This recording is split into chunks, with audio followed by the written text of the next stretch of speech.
자, 뉴스룸은 과거 국정원 정치 개입 의혹에 대한 개혁발전위원회, 다시 말하면 흔히 얘기하기를 국정원 적폐 청산 TF라고 얘기하죠.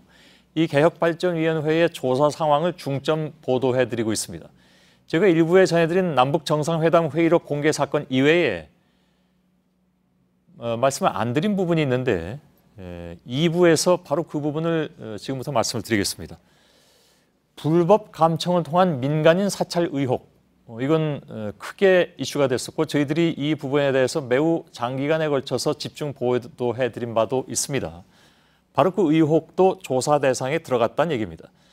정치부 유선의 기자와 이 내용을 2부에서는 확인해 보도록 하겠습니다. 자, 불법 감청 의혹도 조사 대상에 들어갔다. 이건 최종 확인이 된 겁니까? 그러니까? 네, 확인이 됐습니다. 예. 국정원이 2012년에 대선을 앞두고 이탈리아에서 휴대전화를 해킹할 수 있는 그 프로그램을 사서 이제 민간인들의 블로그 등의 악성 코드를 유포했다는 그런 의혹입니다. 예.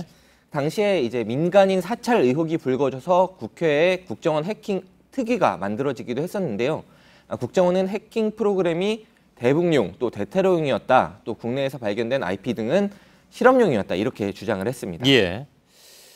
그래서 그때는 사실 이 자리에 전문가가 나와서 네. 이른바 이제 미러링 기술, 그러니까 제 전화 가지고 직접 시연도 했었는데 네. 그야말로 거울처럼 들여다보는 네. 그런 것도 폭로하기도 하고 그랬었습니다. 그때 국정원 조사도 했었는데 큰 성과는 없었던 것이었죠? 네, 그때 국정원 측이 민간인 불법 감청 아니면 해킹 이런 것들은 없었다고 주장을 하면서 그 주장이 받아들여지고 종료가 됐는데요. 예. 하지만 국회 특위 조사에서 국정원 측이 과연 제대로 협조를 했던 것인가 아니면 일부만 공개를 했던 것인가 이런 것들에 대해서는 외부에서 들어간 사람은 알 수가 없었습니다. 예. 실제로 국회 특위가 결정적인 자료로 요구했던 것이 로그 기록이었는데요.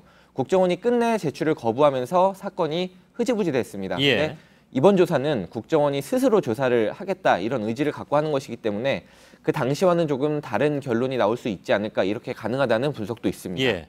그때 기억하시겠습니다만 해킹 프로그램을 담당했던 국정원 직원이 자살하는 일까지 있었습니다. 맞습니다. 그 사건이 불거진 초기에는 국정원이 이 직원은 단순한 기술자였다 이렇게 얘기를 했었습니다. 예. 그러다가 숨진 이후에는 해킹 프로그램을 도입을 주도한 직원이다 이렇게 말을 바꿨습니다. 예. 이렇게 해서 석연치 않은 부분이 많아졌는데 핵심 당사자가 숨졌기 때문에 확인할 방법이 더 이상 없었고 또 의혹만 더 커진 상태로 마무리가 됐습니다. 예, 알겠습니다. 일부에서 전해드린 남북 정상회담 회의록 공개 과정에 대해서 조금만 더 들어가 봐야 될 것 같습니다. 핵심은 과연 이제 청와대가 개입했느냐 하는 여부인데 그건 지금 어떻게 조사가 이루어질 것 같습니까? 네, 당시에 국정원이 회의록을 공개한 과정을 보면 상당히 서둘러진 정황이 나옵니다. 예. 당시에 알려진 바로 보면 국정원이 2013년 6월 24일 오전에 2급 비밀이던 회의록을 일반 문서로 재분류를 했고 그날 오후에 바로 여당 정보위원들한테 공개했다는 겁니다. 예. 그래서 왜 이렇게 서둘렀느냐, 청와대 입김이 작용한 것 아니냐 이런 의혹이 나왔던 겁니다. 예, 그때 박근혜 정부 청와대는 청와대하고는 관련이 없는 일이다 뭐 이렇게 얘기하지 않았습니까? 네, 그 즉시 청와대하고는 전혀 관련이 없고 입김을 발휘한 바가 없다라고 말을 했습니다. 예. 그리고 이제 당사자인 남재준 전 원장은 한 달 뒤에 국회 기관 보고에서 입장을 밝혔는데요. 예. 이 회의록은 청와대와 교감 없이 독자적으로 공개한 것이다. 문제가 있다면 역사적인 책임을 지겠다고 말을 했습니다. 기억납니다. 조사 소식에 대해서 남재준 전 원장은 어떤 입장입니까? 네, 지난번에 대선 출마도 했었는데. 네, 예. 당시에 남 전 원장과 함께 근무했던 고위 관계자와 통화를 오늘 해봤습니다. 본인하고는 연락이 안 된 거죠, 그러니까? 네. 예, 예.